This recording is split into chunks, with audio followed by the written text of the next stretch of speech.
gentlemen, the iconic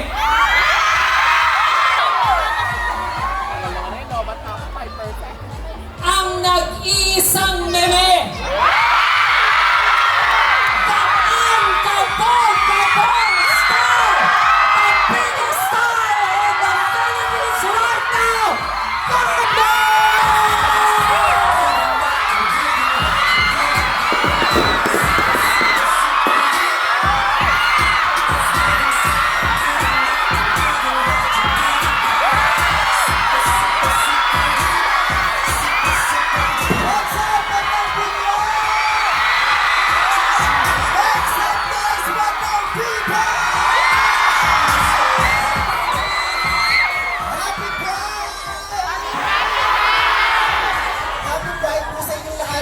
Maraming salamat sa napakaingay at napakainit na pagtanggap. Sumayo ang kagandahan. Sumayo ang kabaklaan. Patingin ng mga katombo yan. Ayan, narito ako para makisama sa inyo sa pagdiriwang ng Pride Month. Bakit marami sa Pride Month? Yes!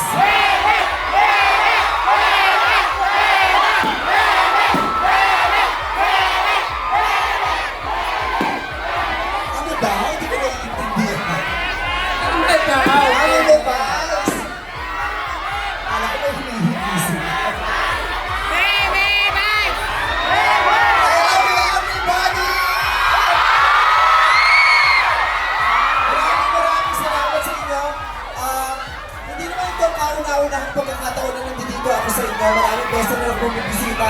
Lalong-lalo na tuwing pas sinasamahan ko kayong magdiwang ng paparating. Imitahan ko rin kayo lagi. Tuwing meron akong episode at yung madala ko yung festival. Pero ito yung first time na magsasama-sama tayo sa pagdiriwang ng Pride Month. Yes!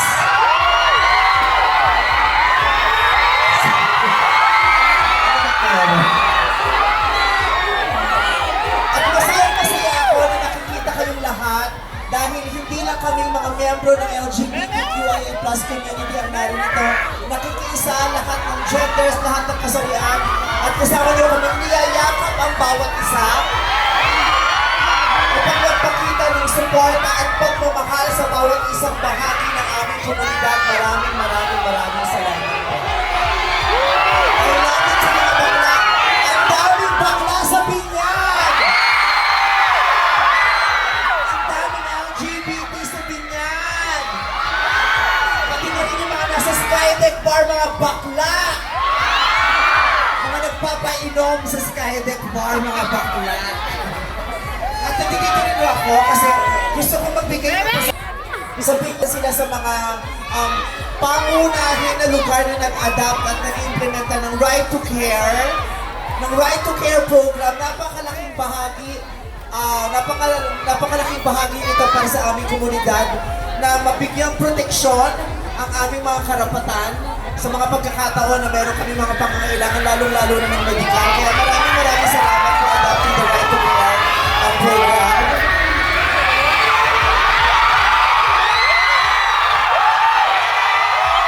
Alam ko nagagandahan kayo sa akin sa personal kaya nagkakagandahan kayo. Pero hinihingi ko itong pagkakataong to na sana pakinggan niyo yung sasabihin ko. Kasi bukod sa gusto kong magpaganda at magpaandar, meron akong gustong ibahagi lang sa inyo.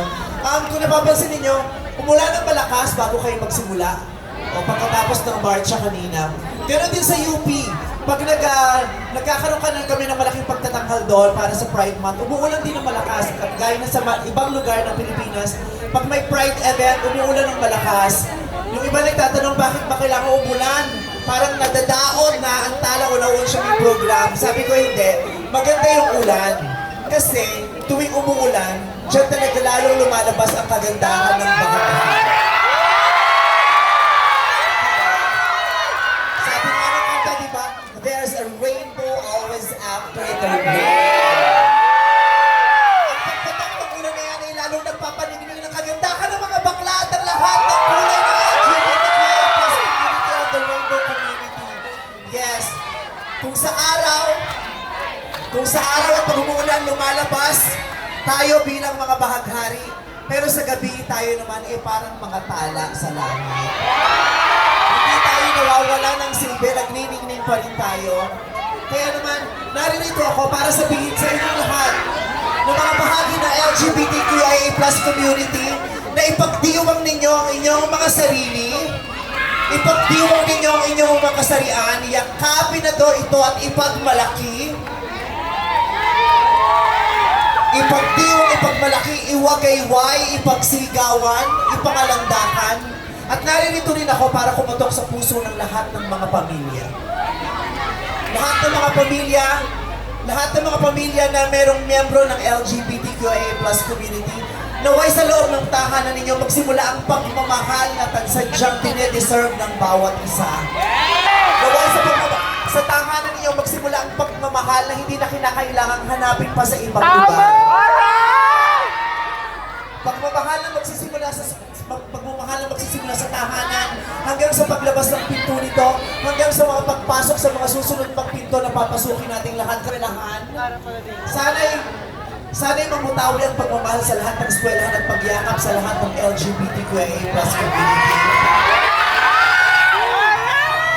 Sana'y mamutawi ang pagmamahal sa lahat ng kalsada kung saan lalakad at tatapak ang lahat ng bahagi ng LGBTQIA+ community. Sana sa City Hall ng Binyan, patuloy na yakapin at papasukin at magdiwang ng pagmamahal ng LGBTQIA+. Sana sa lahat ng tindahan na papasukin natin ay may pagrespeto at pagmamahal sa lahat ng miyembro ng komunidad natin. At sana ang LGBTQIA+ community ay hindi lamang kilalanin at i-celebrate tuwing Pride Month, tuwing June. Sana buong taon meron tayong ganitong pagkilala sa amin. Tama! At alam ko, kayo na mga naka-naka ko, ako bilang meme ninyo, alam kong susuportahan. Yes, bilang mama-mama ko. Alam kong hindi kayo pababayaan at poprotektahan kayo ng gobyerno sa Binyan. Ako mismo ang personal na kapiling nila, na kaibigan nila, patuloy ako nakikipag-usap sa kanila. At sinisiguro nila sa akin na Binyan is a safe space for the community. Diba, Mayor? Binyan is a safe space for the community. Kaya sa lahat ng mga bakla sa ibang lugar, hindi pa kayo sa Binyan dahil nakasafe kayo. Katulad ng Quezon City, katulad ng Maynila, ayan, protektado tayong lahat dito. At sana po, bukod sa pagdiriwang ng Pride Month at pagbibigay sa amin ng plataforma, sana po ay mabigyan niyo rin ng pagkakataon ng maraming bahagi ng komunidad namin na magkaroon ng magandang trabaho dito sa Binyan. Hindi lang nila kailangan masiguro ang ating kaligtasan, kailangan masiguro rin ang ating kabuhayan, mga bakla, di ba? Kaya kailangan maprotektahan ang karapatan natin magkaroon ng maganda at disenteng trabaho dito sa Binyan.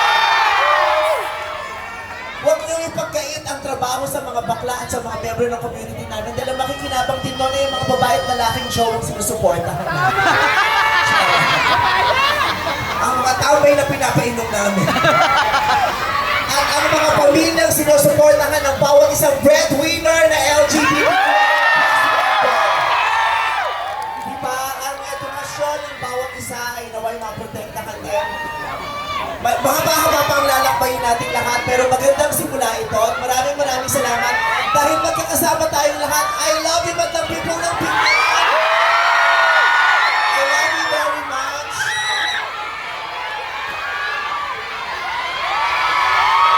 Maraming salamat kay Mayor Jel Alonte at sa Alonte family.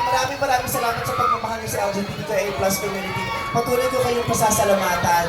At ayun pa, sana po kayo. Hello po.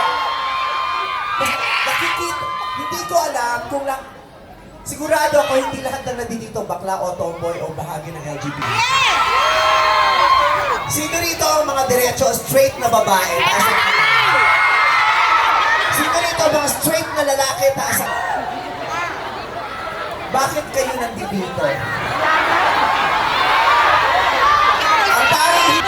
Sana ang dahilan kung bakit kayo nandito ay hindi para lang mag-party-party.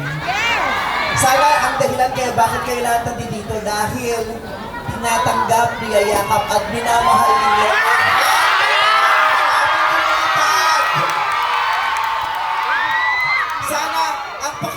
Sana ang pakikipagkapwa at tao nyo sa mga miyembro ng aming komunidad ay hindi lamang basta pakikisama. Sana ito ay sincero at totoo. Hindi lang dahil, hindi ito natatapos dahil kasama nyo silang umiinom, kasama nyo silang humarampa, pinapatawa nila kayo. Sana kasama namin kayo sa totoong laban ng aming komunidad. Maaasahan pa namin kayo. Nakikiusap kami sa inyo, samahan nyo naman kami sa labang ito. Maaari po ba? Yes! Maraming salamat. Sana maasahan po namin kayo. I love you. Maraming salamat sa aking mga little ponies na nandito sa Pinay. Thank you very much.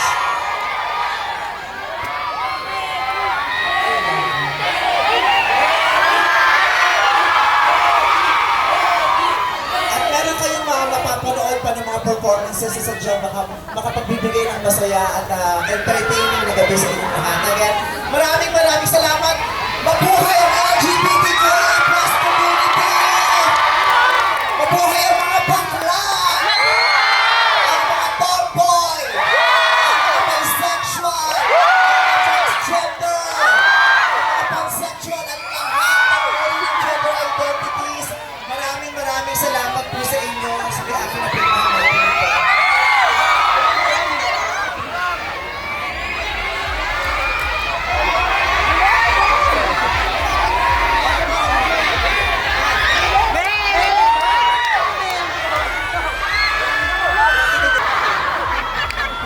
Sana ko din na makapag-iitlog. Mataas kasi itlog ko.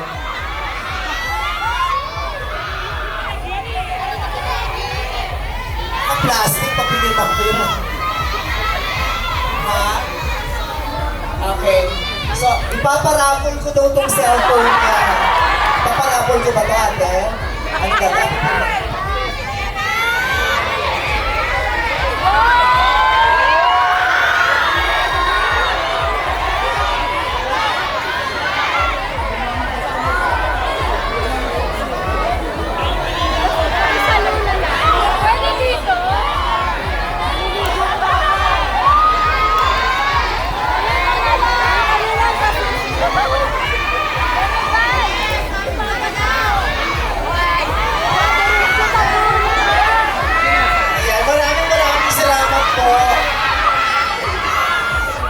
Again, Mayor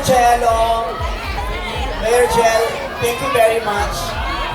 Ayun po. Sana po maraming magbukas na trabaho para sa LGBTQIA+ community. Maraming salamat. Thank you so much for this opportunity. Thank you po. Maraming salamat. Mabuhay po kayo!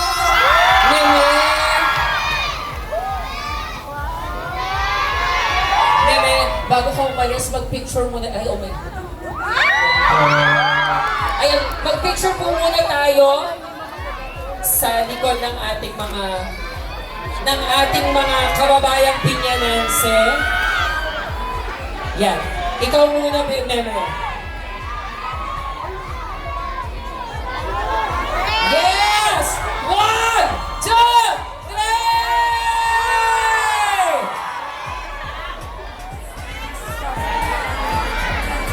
Thank you. Ate Len Alonde, thank you so much for always loving our community. Thank you so much. Sa Ate Len, sa Kongreso pa natin siya. Dahil isa siya sa mga sumusuporta para sa kapakanan ng LGBTQIA+ community. Maraming salamat po.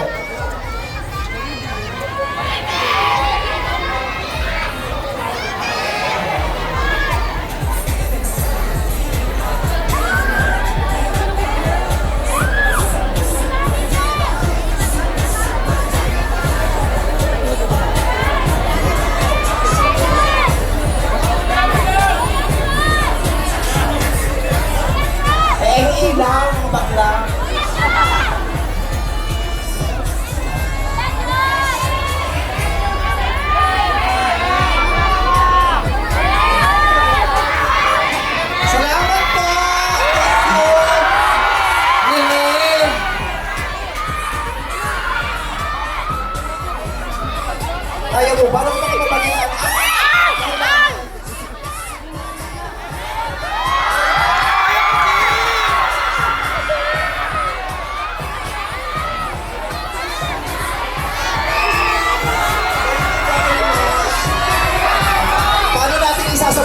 nanay mo ang nakikita. O, dahan ka.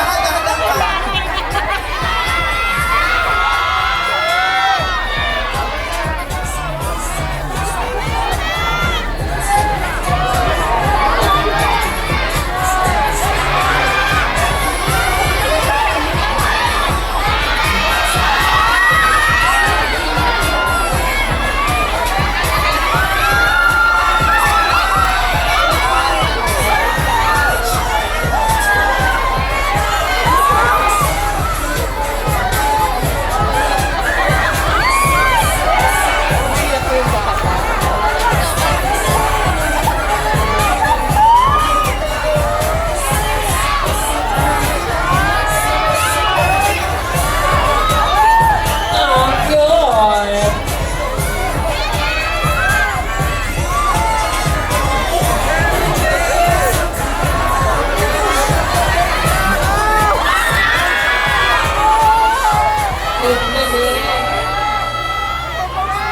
Nene, bago ka umalis, kasi meron tayong napaka-espesyal na tao na magbo-birthday. Yes! Yes! At pwede ba natin, syempre kasama ka namin, pwede ba natin kantahan siya, awitan ng maligayang kaarawan ngayon? Yes, kakampi talaga natin siya. Laging kakampi. Alam mo, na-appreciate ko dati, nagtanong siya sa akin at pina-explain niya sa akin yung Soji.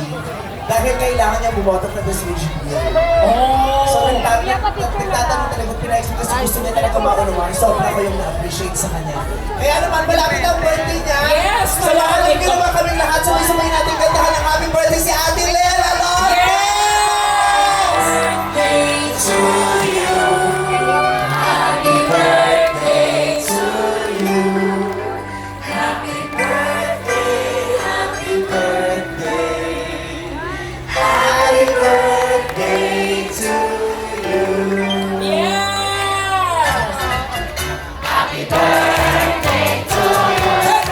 Birthday to you. Happy birthday, happy birthday. Happy birthday to you. Happy birthday. Happy birthday, Ate Lela!